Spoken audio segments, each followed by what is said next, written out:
Isak gets some allowance from me on this one. It was a horrible environment for him. Wissa was excellent. In comparison to Wissa, we sucked. We looked quite unprepared for the season that we've just started. They could sit in, find a way to make us come to them, and then attack all the space that we left behind because we left behind outer space. If the right player costs more than we'd actually like to pay, fucking pay it, man. Liverpool had 27 shots against Newcastle and nearly 3 expected goals. But I came away from it thinking that we were really lucky to draw. I waited 3 days to put out my reaction because I didn't want to give a reaction. I wanted to give a response. And I was too angry to trust what I was feeling. I wanted to know whether this game was actually as worrying as it felt or whether I was just annoyed because we'd thrown away momentum twice. Going back through it has changed one thing that I feel about it. The 2-2 itself is fine. The performance still worries me. And the reason starts with those 27 shots. At halftime, we'd had most of the ball and still created only 0.41 xg. By full time, 16 of our 27 shots had been blocked. We made 160 passes in the final third, entered it 78 times, and made 0 through ball. 0. That explains why the numbers and the actual experience of watching this felt completely different. We were getting forward. We were getting around Newcastle's box. Then somebody had to make the final decision, and far too often it was the wrong one. Frimpong was one of the clearest examples. There was an attack when we had players waiting inside the box and he kept trying to cut inside and bring it in and dribble his way through and then maybe go back and try again, and everybody's just waiting for the cross. It never came and eventually the ball was gone. Kirkes got into good positions but wasted his deliveries. We took shots with Newcastle already set in front of us, block after block. Then when shooting was actually the sensible option, we kept playing. That is how the first goal starts. Gravenberch does the difficult part. He carries us into a decent attacking position. By that point, the move has probably reached its end. Shoot. If it gets blocked, everyone resets. Instead, he tries to take another action. We lose possession and boom, everybody's on the front foot running back, but our midfielders are nowhere to correct that. Kirkes isn't fast enough. Our defense isn't able to reach back in time, and it's a predictable, easy goal against us.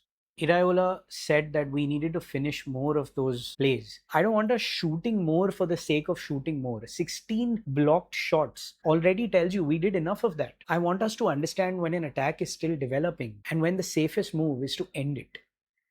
Don't get me wrong, Newcastle deserve a lot of credit too. Lewis Hall had a very good game until the very last second when he conceded a penalty.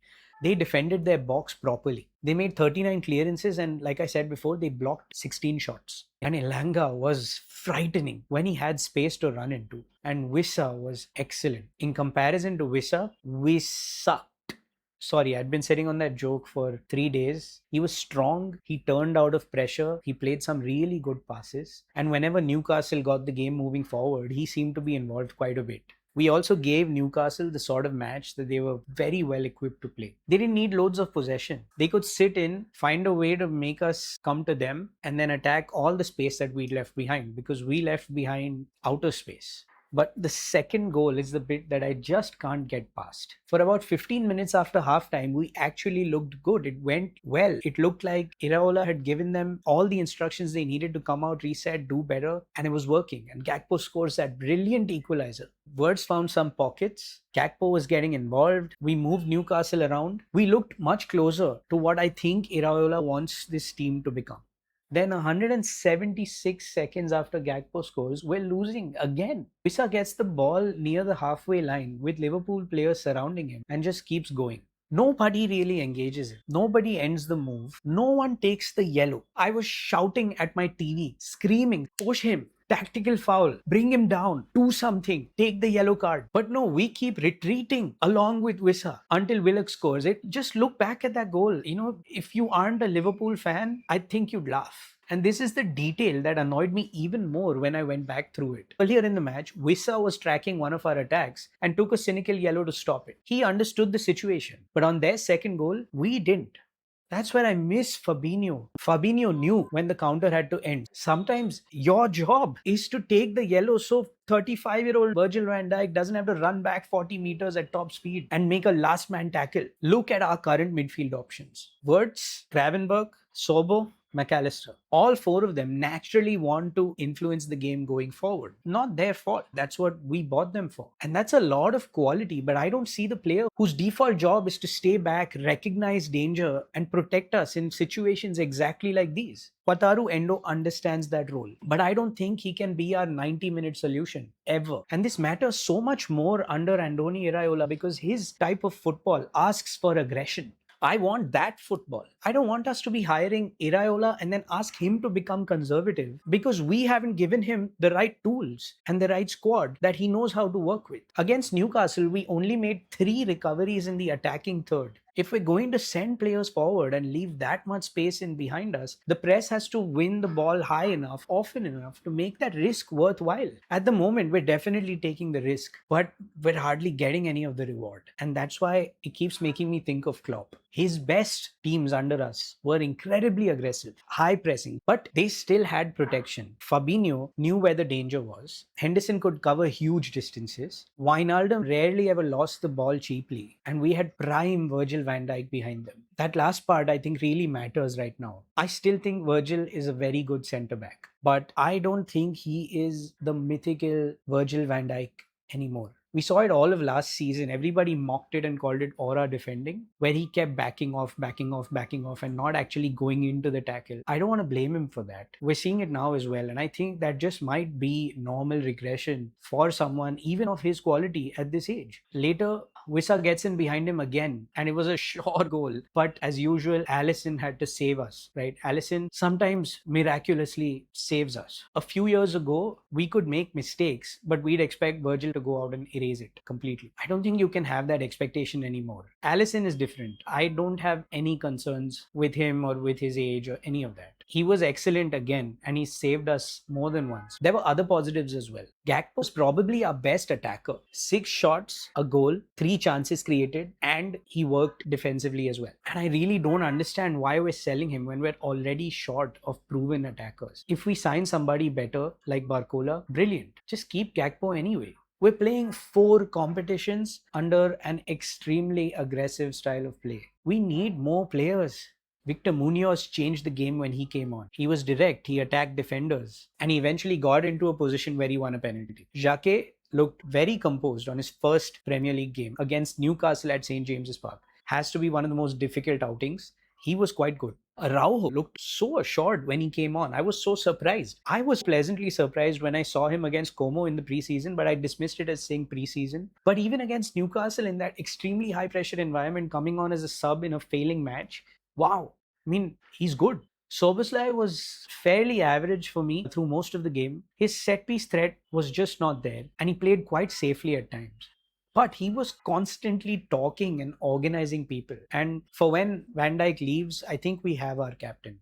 Then in the 99th minute, with that whole stadium on top of him, he took that penalty. Oh man, that took some nerve. What a penalty. And then his celebration after, I think that was to silence all the people booing Isak every single time that he got the ball. Isak gets some allowance from me on this one. It was a horrible environment for him. There was a time when he had the ball for a little bit and you could hear the boos and the whistles. And I mean, I had to turn down my volume even at home. It was so loud. I can just imagine what he must have gone through. So I can understand that affecting him. But he also had 1.03 expected goals and 2 big chances. He should have scored. I can keep looking for reasons for why Isak hasn't really started going for us. But at some point, I need the reasons to stop and the performances to start.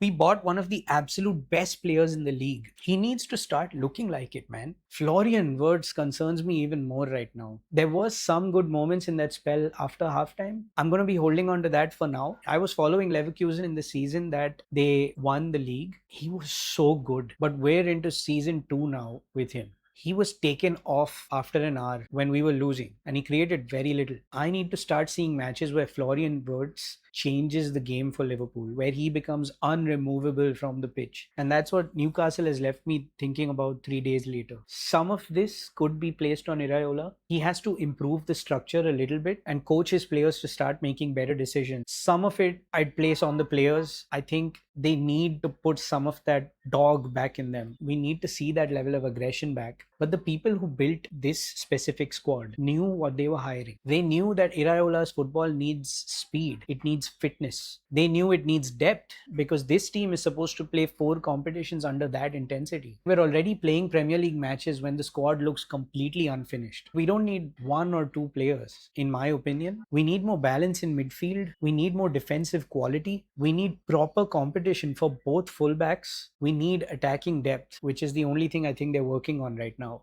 If the right player costs more than we'd actually like to pay, fucking pay it, man. Because I think that if you try to go for value in every single sale and wait and lose your targets because of it, you're not getting any ROI anyway. I mean, we're not going to win the league. We're not going to win the Champions League or make enough money to justify your value-based spending. And honestly, you've just had a massive investment, right? Spend some of that Amazon money. Hell, I'll buy things off of Amazon and let you spend that. Please get us some players that we need. A 2-2 draw at St. James's Park is fine. I think because it was our first game, it felt a lot more hurtful. But if this game had been game number 29 of the season, I think we would have been okay with it. Drawing 2-2 in that atmosphere. We showed a few spells where it looked like Iraola can build something excellent over here. But the problems that bothered me weren't new. The counter-attacks, the decision-making, the lack of defensive aggression, the midfield balance, the squad depth. That's why I waited 3 days. I wanted to know whether the anger had made the performance look much worse than it really was. I don't think it did. We looked quite unprepared for the season that we've just started.